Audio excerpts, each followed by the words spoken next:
Halo Sobat YouTube, ketemu lagi dengan saya Mendy Krisdiantoro di channel Uang Receh. Bagaimana kabar kalian hari ini? Tentunya dalam keadaan yang baik ya. Pada kesempatan kali ini Uang Receh akan ngebahas price action untuk Bitcoin teman-teman. Dan tentunya hal yang mungkin membuat kita para pelaku pasar sedikit happy dengan adanya hari ini teman-teman. Terutama kita melihat Bitcoin rebound dari posisi 26.500 dan sekarang balik lagi ke posisi 28.500 teman-teman. Tentunya Uang Receh akan memberikan sedikit tentang price action dan beberapa tentang news yang belakangan ini cukup mengganggu buat kalian pemain cryptocurrency. Nah, sebelum lanjut ke pembahasan, buat kalian yang belum subscribe channel Uang Receh, mari bersama-sama kita dukung channel Uang Receh dengan klik tombol subscribe-nya. Dan jangan lupa nyalakan ikon loncengnya agar setiap channel Uang Receh itu upload video terbaru, kalian langsung dapat notifikasinya guys. Tanpa berlama-lama kita masuk ke pembahasannya teman-teman. Tapi sebelum itu Uang Receh mau informasikan bahwa di Bybit sedang bagi-bagi airdrop teman-teman, terutama buat kalian pengguna baru, apalagi yang pakai link registrasi dari Uang Receh teman-teman. Untuk link daftar dan link download aplikasinya nanti Uang Receh akan tempelkan di bagian deskripsi dari video Uang Receh. Nah teman-teman, kesempatan kalian tinggal 1 hari 16 jam dari detik ini ya teman-teman untuk mengikuti atau berpartisipasi di acara ini. Kalian bisa mendapatkan airdrop itu double, bukan hanya 10 USDT, tapi sekarang bisa sampai 22 USDT kalau kalian pakai link yang ada di bagian deskripsi video dari Uang Receh teman-teman. Nah, caranya sangat mudah, pastikan kalian pengguna dari Indonesia, Thailand atau Filipina. Setelah itu, download aplikasi Bybit, selesaikan KYC-nya dan lakukan deposit pertama kalian teman-teman. Setelah itu kalian berkesempatan untuk memenangkan airdrop hingga 22 USDT. Nah, tinggal 1 hari 16 jam, silakan kalian manfaatkan untuk kesempatan tersebut teman-teman. Nah, kita langsung lanjut ke pembahasan tentang CTFC teman-teman. Nah, apa sih itu CTFC? CTFTC adalah sebuah badan seperti Bapepti kalau di Indonesia. Sedangkan kalau di Amerika Serikat namanya adalah CFTC teman-teman.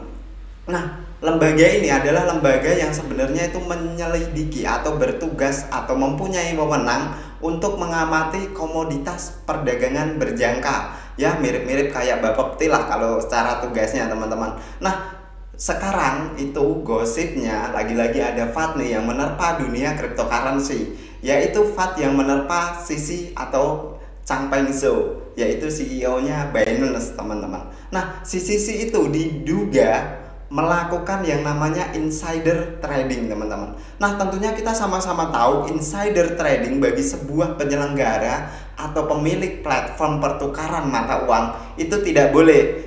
Bahkan karyawannya pun tidak boleh melakukan insider trading, artinya trading dari pihak dalam teman-teman. Artinya ada kemungkinan dia akan lebih cenderung ke posisi win dan win lagi. Karena apa? Secara berita, secara pergerakan pasar, secara anomali pembelian dan penjualan, dialah orang yang tahu pertama kali. Nah, si FTC itu menggugat bahwa si CEO dari Binance melakukan kecurangan tersebut. Tapi itu masih sebatas FAD teman-teman sampai hari ini.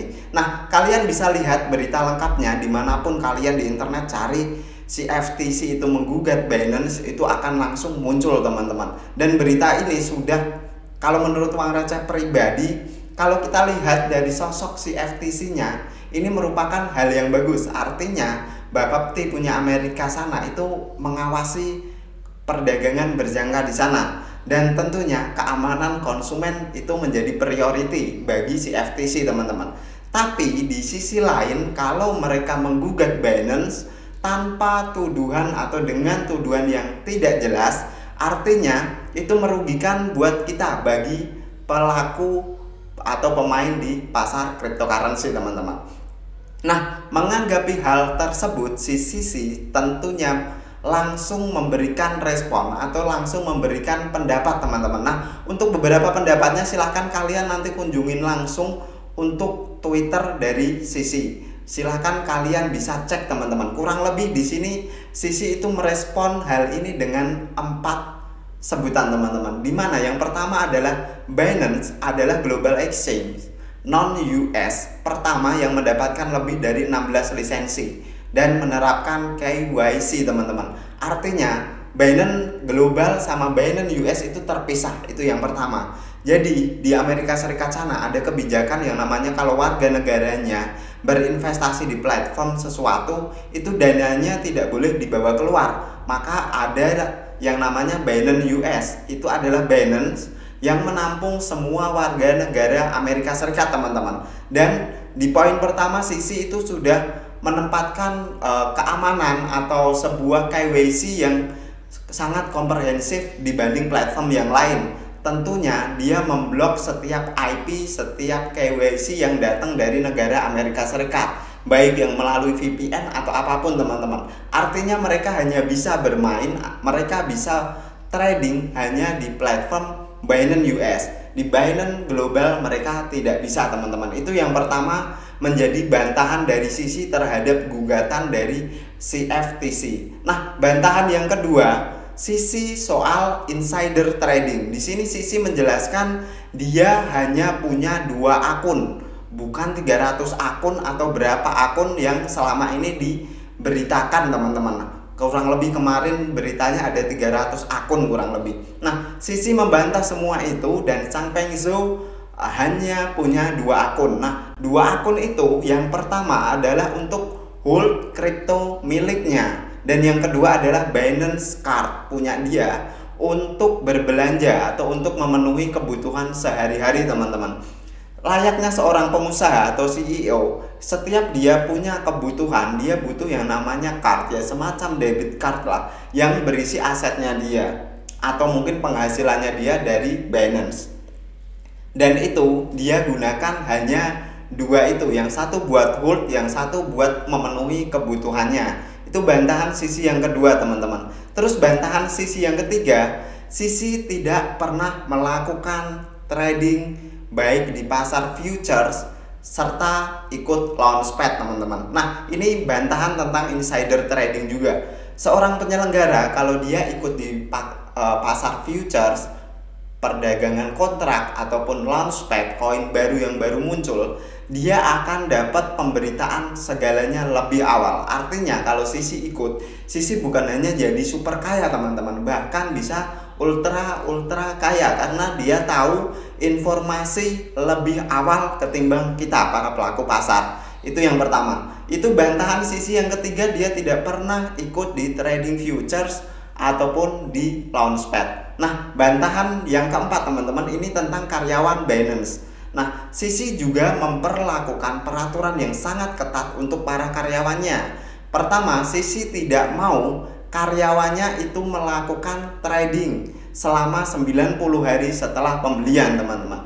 Artinya Sisi itu membolehkan karyawannya beli, tapi setelah beli selama 3 bulan tidak boleh melakukan aktivitas trading apapun. Nah, itulah yang Sisi lontarkan atau Sisi bantah pernyataan dari CFTC tentang gugatan yang berlaku atau ditujukan kepada Sisi teman-teman. Nah, dengan demikian kalau menurut uang receh pribadi dari sisi CFTC, kalau tujuannya jelas tidak mencari istilahnya menjatuhkan cryptocurrency atau menjatuhkan bursa yang ada di cryptocurrency, itu oke, fair aja teman-teman, gak masalah. Kalau tujuannya buat melindungi kenyamanan atau dana dari nasabahnya dia, terutama warga US.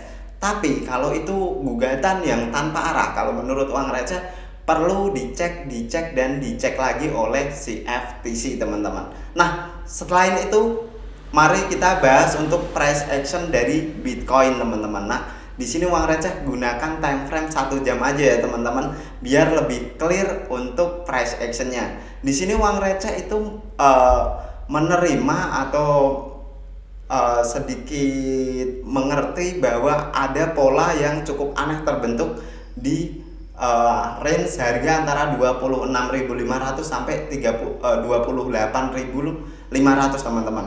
26.500 itu adalah posisi bawahnya dan sebenarnya itu adalah posisi resisten di kisaran tanggal 17 Maret. Kita sama-sama tahu beberapa kali price tersebut mampu mempertahankan harga Bitcoin teman-teman. Kurang lebih adalah 3 kali kemarin after ada berita tentang gugatan CFTC ya teman-teman kepada Binance. Nah, selain itu di sini uang receh juga melihat bahwa ada potensi inverse head and shoulder terjadi teman-teman. Di manakah uang receh melihat hal itu?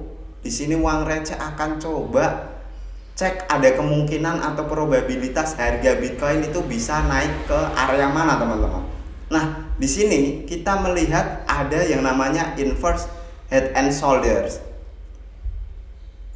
Nah, ini sebagai right-nya, ini sebagai head-nya, dan ini sebagai shoulder satunya lagi teman-teman. Nah, dengan pola ini terbentuk, artinya ada probabilitas Bitcoin akan menuju ke area sesuai dengan neckline-nya teman-teman. Coba di sini uang receh cek untuk neckline-nya kira-kira seberapa panjang.